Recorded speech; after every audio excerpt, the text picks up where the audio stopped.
How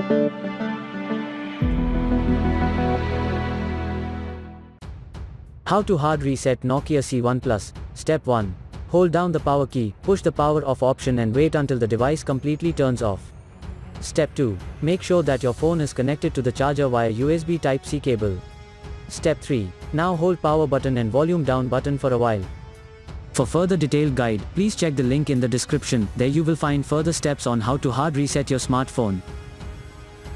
For further detailed guide, please check the link in the description. There you will find further steps on how to hard reset your smartphone. For further detailed guide, please check the link in the description. There you will find further steps on how to hard reset your smartphone.